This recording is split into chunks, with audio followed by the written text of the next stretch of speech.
In a bustling city filled with skyscrapers and busy streets, there lived a young man named Oliver. He was born into a wealthy family. His father, a successful businessman who had built an empire from nothing. From an early age, Oliver had everything he could ever want. Expensive toys, lavish birthday parties, and a luxury car on his 16th birthday were just a few examples of the privileges he enjoyed. Yet, despite his wealth, Oliver was known for his arrogance and disdain for those he considered beneath him. He looked down on anyone who worked for him, believing they were not worthy of his time or respect. One sunny afternoon, Oliver decided to hire a new secretary. He had gone for several in the past, but none seemed to meet his high standards. As he sat at his desk, a pile of resumes before him, he casually tossed aside candidates who did not impress him. His attention was drawn to a particular resume, one that belonged to a young woman named Clara. Clara had a simple background, having worked her way through college as a waitress, but she had impressive qualifications. Intrigued by her tenacity, Oliver decided to give her a chance. On Clara's first day, she arrived early, dressed modestly yet professionally. Her demeanor was calm, and her smile was warm. Oliver barely acknowledged her presence as he barked out tasks, expecting her to follow orders without question. Clara, however, surprised him. She completed her assignments with precision and even offered suggestions to improve the office's workflow. This piqued Oliver's interest. He had never met anyone who dared to challenge him. One day, as they worked late, Oliver leaned back in his chair, a hint of curiosity in his voice. "Why do you work so hard, Clara? You could have it easier with a rich boyfriend or something." Clara looked up from her computer, her expression steady. "I believe that hard work shapes character. My family didn't have much, so I learned to appreciate what I earn. It gives me a sense of purpose." Her words resonated with Oliver, though he would not admit it. He had never considered that hard work could be a source of fulfillment rather than just a means to an end. Over time, as they spent more hours together, Oliver found himself drawn to Clara's simplicity and kindness. He began to let his guard down, sharing stories about his life, his insecurities, and his dreams. Clara listened patiently, never judging him for his arrogance or entitlement. She simply encouraged him to reflect on his choices. "You know, Oliver, light is like a tapestry," she said one afternoon as they shared lunch. "Every thread is important. If you only focus on the golden silk, you might miss the strength of the rough threads that hold everything together." Oliver chuckled at her analogy, but deep down it struck a chord. He had always focused on the finer things in life, dismissing the ordinary as unworthy. Clara had a way of making him think, and he found himself slowly changing, questioning his assumptions about wealth and happiness. As the weeks passed, Oliver's feelings for Clara blossomed into love.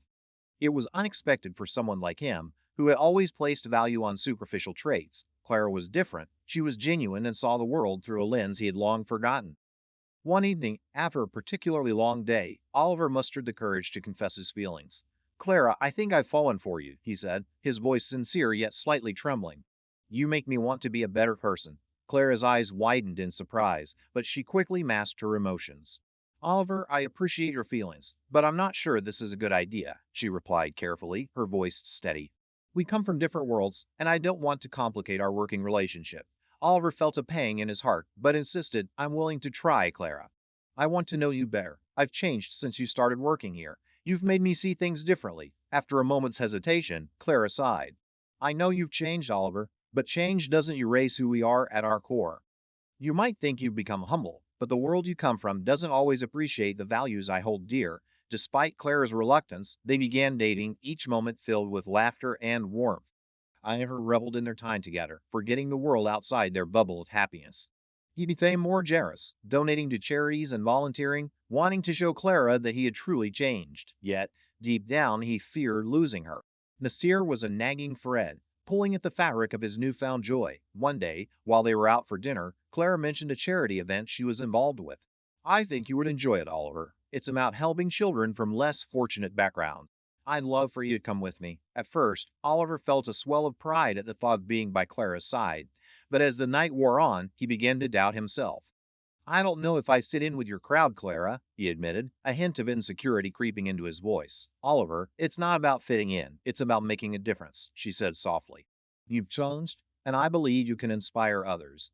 But Oliver's heart sank as he noticed the way Clara's eyes sparkled when she spoke about her work. It became clear that he was still a wealthy boy from a privileged background, while Clara was someone who lived her values daily. It was a stark contrast, one that weighed heavily on his mind. Weeks later, the charity event approached, and Clara excitedly prepared for it. Oliver, on the other hand, was filled with anxiety. He had convinced himself that attending the event would be a mistake. That evening, Clara dressed elegantly, her eyes shining with enthusiasm. As she looked at him, Oliver felt a sudden surge of fear. "I can't do this, Clara," he said abruptly. "I'm not cut out for this world." "What do you mean?" Clara asked, confused. "I mean, I don't belong there. They will see me for who I am, a rich boy who doesn't understand the struggles of others," he replied, frustration lacing his voice. "I'm afraid they'll judge me." Claire's expression turned serious. "Oliver, you have to stop thinking like that. You've grown so much since we met. You are not defined by your wealth. You have a kind heart. Just be yourself." But Oliver was too caught up in his fears to hear her. That night, he made a decision. He would not attend the event. When Clara returned, her face fell as she realized he had chosen to stay behind. "I thought you would come," she said quietly, disappointment seeping into her voice. "I'm sorry, Clara." "I just can't," he replied, feeling the weight of his choice. The silence between them grew heavy, filled with unspoken words. Days turned into weeks, and Clara became distant, her spirit dimming. Oliver watched as the light that once shone in her eyes began to fade. It was painful to see, yet he felt powerless to change the situation. Finally, Clara confronted him one evening. "Oliver, I can't do this anymore. I need someone who believes in themselves, who isn't afraid of their own shadow. I can't be with someone who doesn't see their own worth." With those words, Oliver felt his heart shatter. The very person who had made him believe in himself was now walking away. In that moment, he realized the truth: his arrogance had merely been a mask for his insecurities, and while he thought he had changed, he had failed to embrace the most crucial lesson of all: self-acceptance. As Clara left, Oliver felt like a tapestry unraveling thread by thread. Each moment they shared, each lesson learned, became a fragment of what could have been. The rich boy learned that love is not about wealth or status. It's about connection, understanding, and most importantly, believing in oneself. And so, in the end, the story of Oliver and Clara became an analogy for the delicate nature of relationships woven together by threads of kindness, respect, and vulnerability. It served as a reminder that true wealth lies not in material possessions, but in the bonds we form and the courage to embrace who we are. In the tapestry of life, every thread matters, even those that seem unremarkable.